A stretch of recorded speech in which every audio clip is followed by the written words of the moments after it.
Olá, meus amigos, um dia de muita paz para todos nós. Hoje, exatamente 15 de setembro de 2025, estamos nós reunidos para estudarmos a obra Nas Voragens do Pecado. Obra, então, de Ivone do Amaral Pereira, pelo Espírito Charles. Vamos envolver a nossa irmã Aramita e agradecer.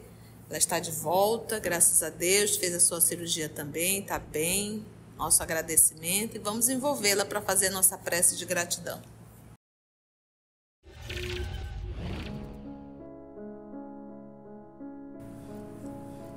Graças te damos, Senhor da vida, pela oportunidade do encontro, do estudo, do trabalho. Como é bom nos reunirmos nesse porto de luz, ao fim de um dia de trabalhos da vida material, para cuidarmos das coisas da alma, do espírito imortal.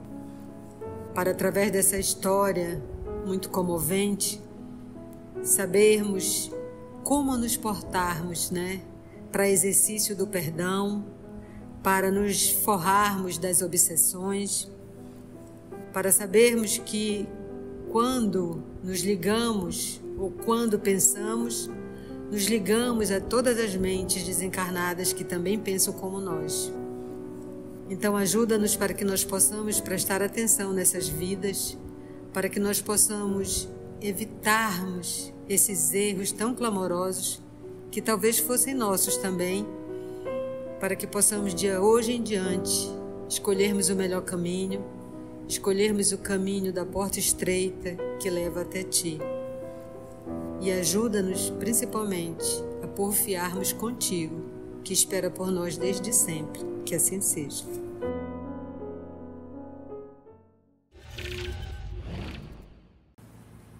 No nosso último estudo, começamos a ver o capitão da fé, que é o Luiz de Narbonne, que é príncipe, É príncipe porque ele é filho, ninguém sabe se de uma princesa ou de um rei, tem uma história por aí.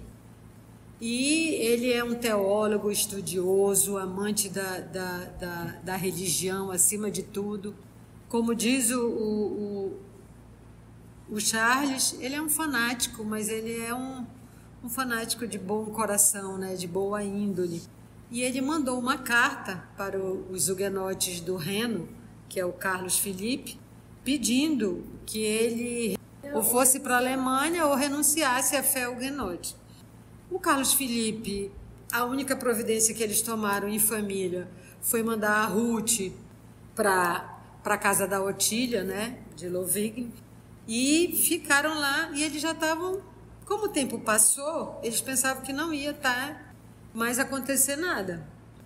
O Carlos, e aí é interessante isso, o Luiz de Narbonne, quando a gente quer uma coisa, a gente vai achar a desculpa para a gente fazer o que a gente quer.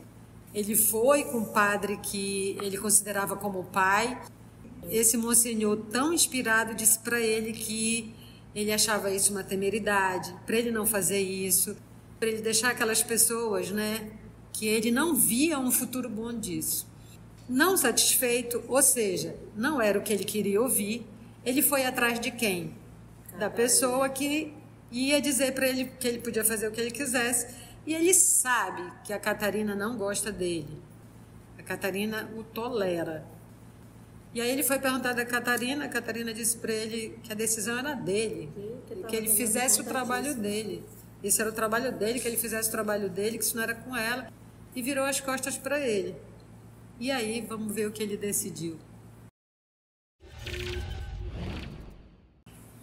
Por uma tarde de domingo, alguns poucos dias depois do terrível massacre verificado em Paris, e antes da possibilidade de quaisquer noticiários chegarem às províncias afastadas, encontravam-se toda a família e a criadagem do castelo de La Chapelle reunidos no salão de pregações ou igreja doméstica, recordando as primeiras tentativas apostólicas para a difusão da verdade evangélica, realizando seu culto vesperal domingueiro. Repleto o salão, graças à presença dos colonos e alguns pequenos proprietários de herdades vizinhas, de terrenos vizinhos, simpatizantes da causa, dir-se-ia antes um templo verdadeiramente cristão, simples e eficiente, onde a presença do Senhor se fizesse sentir pelo respeito de cada um e das vibrações dulcificantes que, quais cascatear de bênçãos reanimadoras, se diluíam sobre os corações dos congregados. Como também o Charles já contou, que todo domingo eles reuniam no salão, esse salão grande lá do castelo, dos La Chapelle, e o Carlos Felipe pregava. Então vinham os colonos, vinham outros senhores de terras que gostavam da pregação dele. Então ele tinha um verbo muito eloquente e ele falava umas verdades que cativavam, e ele vivia. Eu acho que talvez isso que fizesse ele congregar mais pessoas. Então, todo domingo ele já se reuniu e estava lá reunido, O sol da tarde, brando e nostálgico, atravessando os vitrais multicolores das ogivas amplas, emprestava ao recinto uma suave transparência de santuário, enquanto unção piedosa estendia blandices espirituais, ou seja, enquanto uma suavidade, uma brandura piedosa estendia essas blandices, esse carinho, essa ternura espiritual, até mesmo sobre os campos, as searas e os apriscos. Baliam docemente as ovelhas já recolhidas, o gado mugia sonolento e bonachão, esvoaçavam irrequietos à procura dos ninhos, entre os beirais e as cornijas do venerando solar, os pombos ariscos e vistosos, ao passo que voltavam as andorinhas em bandos para o aconchego noturno. E como que enternecidos, todos os animais, ante a solenidade augusta do entardecer, esperavam solidários as primeiras nuances do crepúsculo. Carlos Felipe, o fiel pregador evangélico, representante ali da reforma religiosa que se operaria pelo mundo inteiro com Lutero, Calvino e seus adeptos, explicava aos fiéis humildes e atentos, como lhe era dever, as letras das Escrituras Santas. Era ainda o sermão da montanha que ele, de preferência, dava aos pequeninos e simples de coração, visto que nessa exposição sublime de toda a moral cristã se encontrava o segredo da paz entre os homens. Porque eu até substituí, porque eram normas, eu coloquei, porque são normas para o cumprimento dos deveres morais de cada um perante si mesmo, perante as leis do Criador e perante o próximo.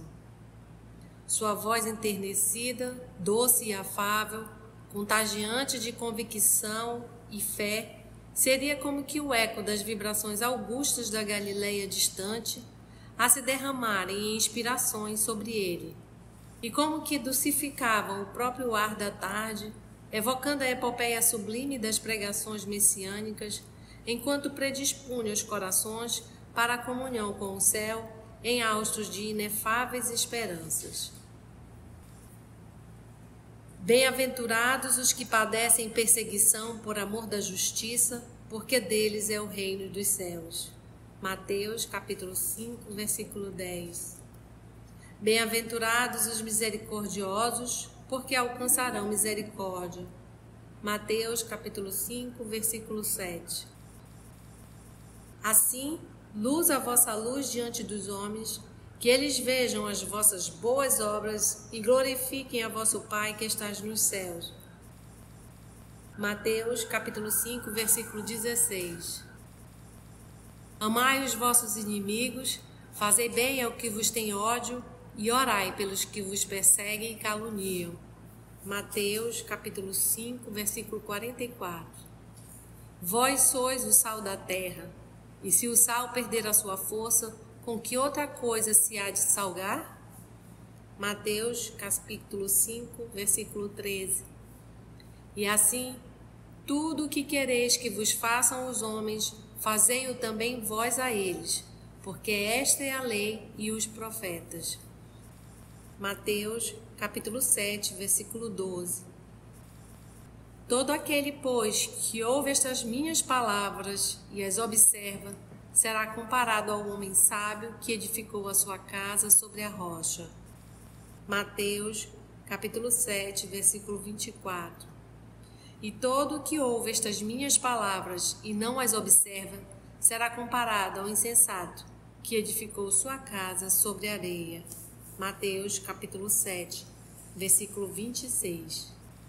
E qual o professor emérito, zeloso do progresso dos discípulos queridos, auxiliava os fiéis em análises profundas, guiando-os nos raciocínios indispensáveis pelos caminhos encantadores da evangelização dos corações, do que advém a ascensão moral da humanidade. Subitamente, ecoa até o segundo andar, onde se situa o salão de pregações, o badalar alarmante da sineta do pátio. Rumores confusos, insólitos, aterrorizadores, gritos de alarme e desespero, ladridos de cães, relinchar de cavalos, o ruído característico de patadas apressadas no lajedo, como se uma tropa invadisse a propriedade, entrechocar de ferros, tal se um assalto se improvisasse à pressa. Acompanha o alarme da sineta, a qual, em dado momento, silencia como se aquele que a agitasse se visse impedido inesperadamente de continuar a fazê-lo. E tudo levando a crer os fiéis surpreendidos que algo estarrecedor se verificava à entrada do castelo. Então a pregação estava bem tranquila, eles estavam lá em oração, blandícias, cariciosas, e de repente esse alarido lá embaixo, eles ficaram a sineta de alarme. No salão, como de resto geralmente acontecia com as edificações muito antigas, as janelas, conquanto avantajadas, eram inacessíveis, raramente permitindo fácil contemplação para o exterior.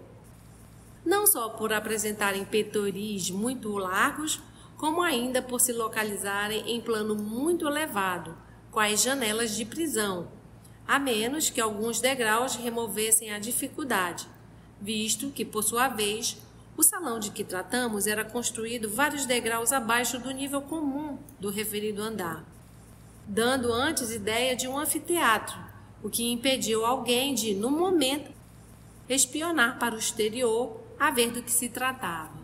Então é uma sala mais baixa, com alguns andares, e a janela muito alta e muito larga. Não dava para ver, correr para a janela e ver o que estava acontecendo, né? E como eles estão isolados, já mais perto da fronteira da Alemanha, né, no Reno, eles não sabem que poucos dias antes houve um massacre em Paris. Então eles não estão sabendo disso. Se fosse hoje em dia esse gente, aconteceu um negócio em Paris, vamos ficar de olho. Então, eles não estão sabendo de que aconteceu o massacre em Paris. É por isso que é um ataque surpresa, porque lá no início ele fala assim, antes da possibilidade de qualquer noticiário chegar às províncias afastadas, eles já foram ao ataque. De início, Carlos procurou não se preocupar com o confuso alarido que ali chegava amortecido, e continuou com a palavra explicativa que em seus lábios eram análises maviosas, enternecedoras e profundas, a construírem horizontes novos na mentalidade religiosa daqueles que o ouviam. Todavia, elevando-se o bulício, a agitação de muita gente, né, essa bulício, essa agitação, como se machadadas violentas depredassem portas, permitindo arrombamentos, as pessoas presentes se ergueram alvoroçadas e pávidas, ou seja, amedrontadas, estabelecendo-se então incontida desordem, porquanto aterrorizantes suposições que ninguém se encorajava de definir estamparam-se nos semblantes transfigurados e lívidos de todos, ou seja, pálidos. Ele suspendeu então a exposição sublime do Sermão da Montanha, ele, o Carlos, né, que fazia, e pelos seus olhos espirituais, ou por meio dos refolhos da sua mente harmonizada com o bem e o dever, uma visão singular desenrolou-se. a cena patética do Calvário. E esse patética é no sentido de que produz comoção, comovedora, piedosa, né? Então, assim, não é do ridículo, né? A cena comovedora do Calvário, onde o mestre Nazareno expirava, como que se desenhou no âmago das suas sensibilidades psíquicas, e um doce murmúrio, provindo dos confins do invisível, repercutiu harmoniosamente em suas próprias vibrações, assim restabelecendo a serenidade em seu espírito.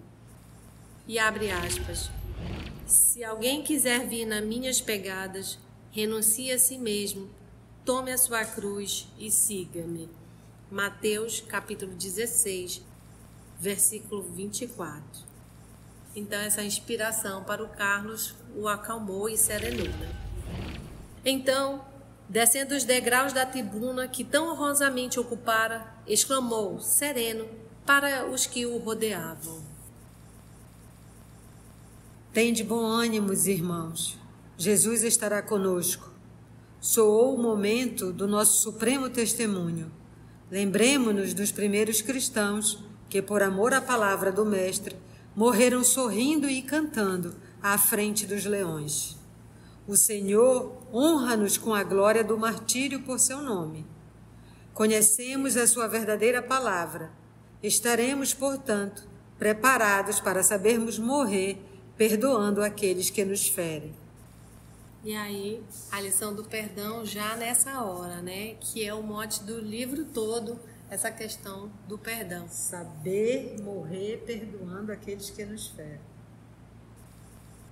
Voltou-se por um momento em direção a Louvigny e murmurou como para si mesmo, os olhos alagados de pranto: Minha pobre Ruth, que será de ti?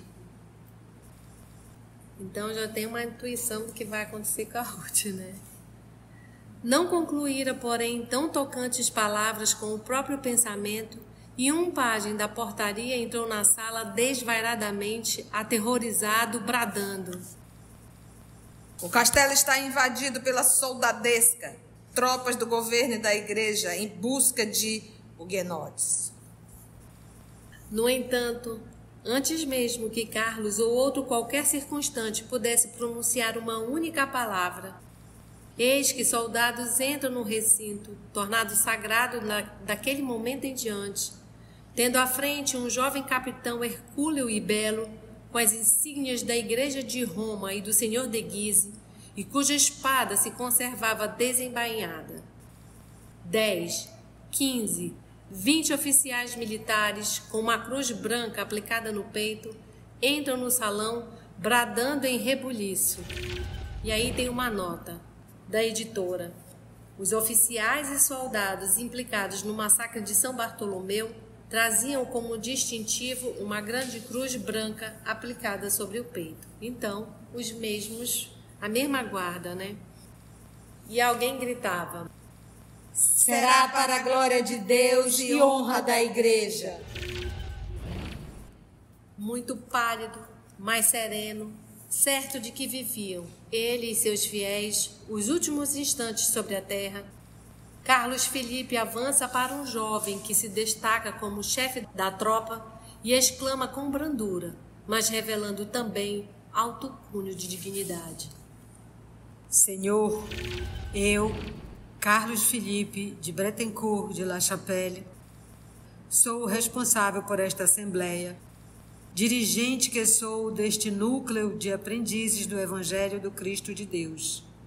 Deixai que sigam em liberdade estes pequeninos, que nenhum mal praticaram, e prendei-me a mim, que sou o responsável.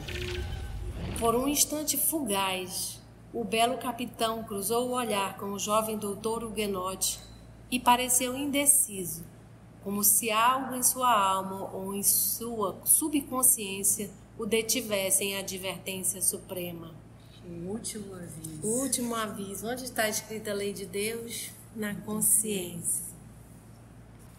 O mesmo olhar, breve e desvairado, relanceou ele pela família de La Chapelle agrupada em torno do seu amado primogênito, detendo-se, porém, um instante na Condessa Carolina.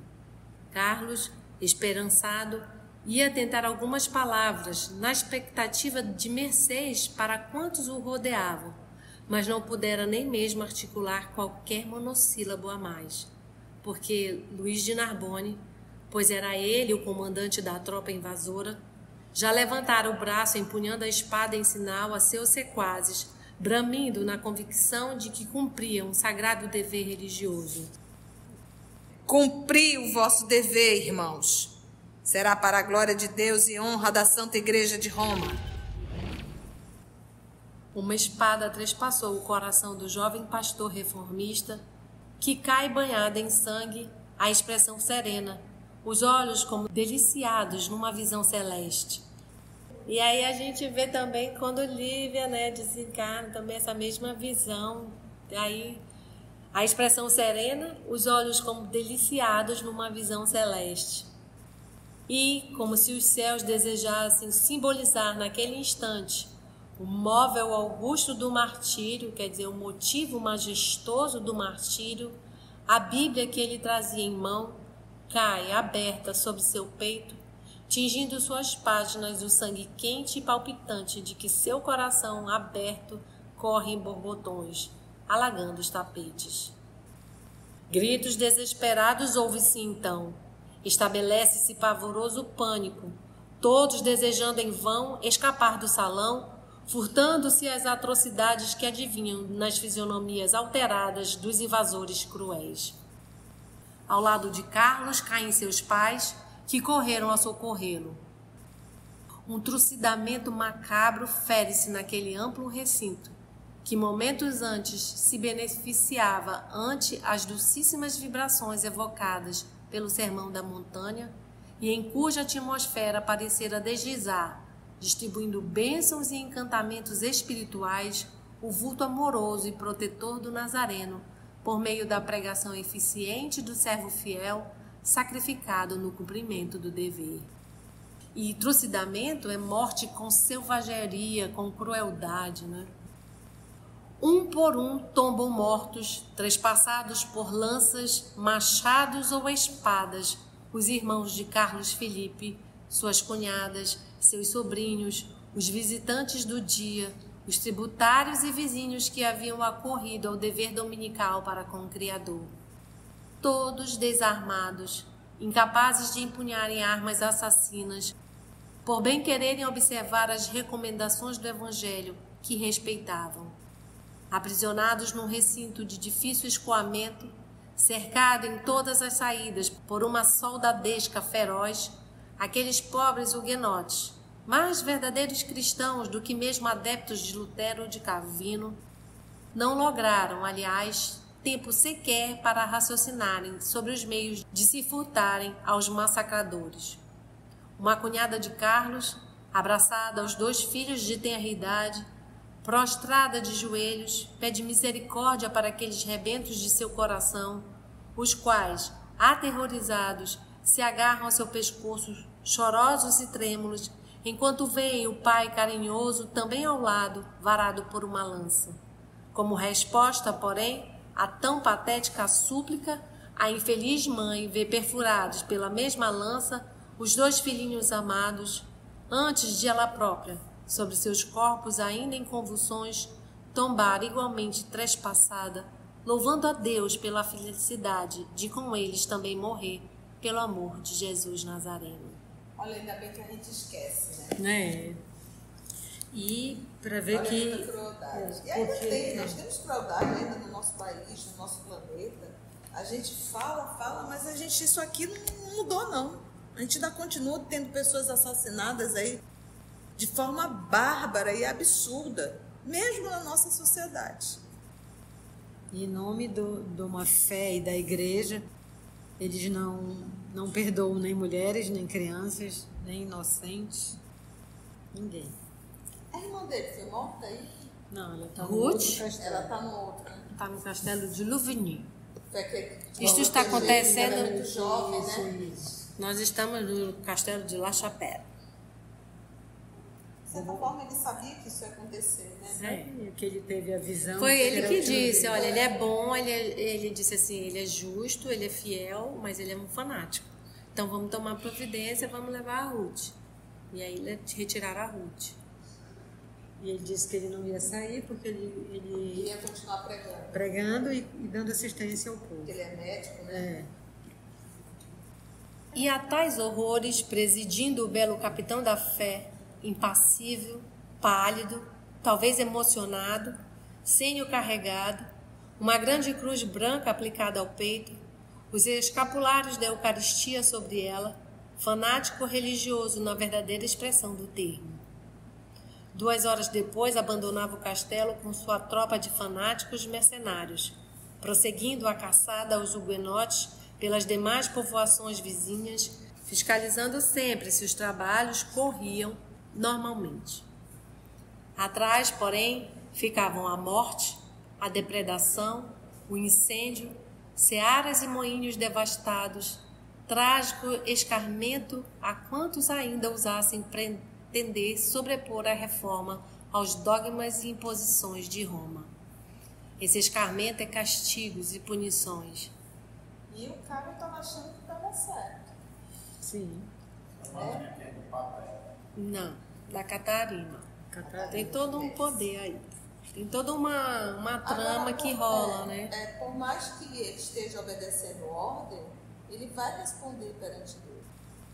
Até porque a gente viu que ele não recebeu essa ordem exclusivamente que nós estamos vendo. Ele foi atrás do que faz. Ele sabia que não era para ele ir, não era da jurisdição dele. Aí ele foi falar com um, também disse, não faça isso com ela não mandou ele ir lá. Mas também não.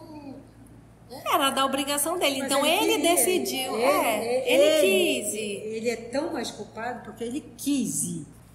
Porque ele perguntou do Arthur, o Arthur não vai. Eles fazem bem, tudo São gente boa gente demais. boa, não vai. E até ele perguntou, são teus amigos? Aí o Arthur dá para trás. Não. Ele vai perguntar do Monsenhor, o Monsenhor diz, não vai. O Monsenhor diz, Não acho não bom vai. isso. Não acho bom, eu vejo um futuro ruim nisso. Ele não satisfeito, e o Charles diz aí, ele queria alguém que dissesse o que ele queria ouvir. Ele foi com quem? Com a Catarina, que ele sabe que a Catarina não gosta dele. Ele sabe que a Catarina é uma manipuladora, ela só quer... Mas nem ela fez nada. mas ela disse... A responsabilidade toda é dele. Você já observa quanto foi advertido, mas quando a pessoa é perversa, cega, não adianta falar. No último minuto ele ainda titubeou, mas... Não adianta. No último momento teve mais uma decisão, não faça. E aí a gente vai saber o que acontece, né? E aí o último parágrafo vem para nos dizer que pagaremos até o último cetil. E permaneceriam as consequências de tantos horrores, estigmatizando sua consciência através dos séculos, até que expungidas fossem as máculas de tantas iniquidades, de tantas maldades, perversidades, sob méritos penosamente adquiridos pelas vias dos sofrimentos e do verdadeiro bem. Então a gente já vê que Luís de Narbonne passará séculos expungindo esse crime. De Jesus, né? Calma, Pedro, ele viverá. Ele viverá. Tanto ele como todos. E aí que a gente vê, né? Ele Soldados, todo mundo aí responde. Através de séculos. Quanto um desatino que a gente faz, né?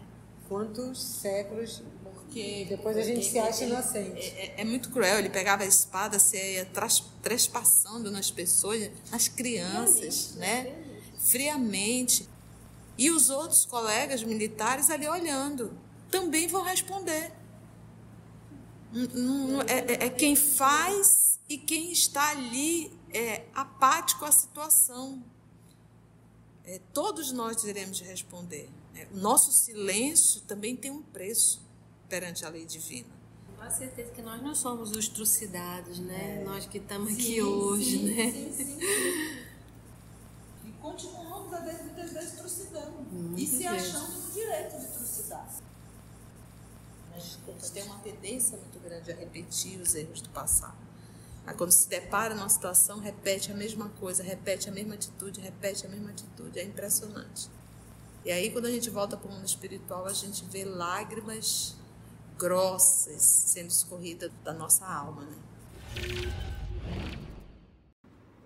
Se você chegou até aqui o final, deixa seu comentário. É muito importante a gente poder ler o teu comentário. Não esqueça de curtir para que possa divulgar a página. Dá o seu like, né? E, se possível, faça a sua inscrição no nosso canal e toca o sininho. Porque quando você toca o sininho, o YouTube avisa para você quando o EOS publicar um novo estudo. Então, receba um grande abraço da família EOS Manaus.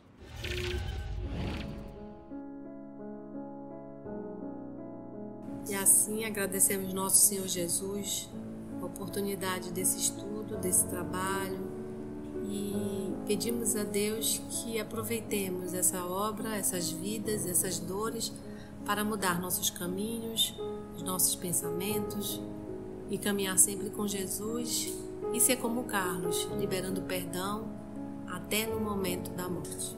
Que assim seja. Que assim seja.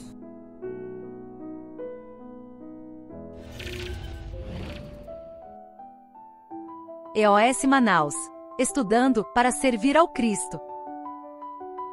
Visite nosso site em www.eosmanaus.org. No YouTube, procure o canal EOS Manaus. Participe do nosso grupo no Facebook. No Instagram somos @EOS Manaus. Escute e estude na Rádio Manaus de Estudos Espíritas. Estamos, também, em diversas plataformas de áudio. Procure EOS Manaus, no seu aplicativo preferido. EOS Manaus. Estudando para servir ao Cristo.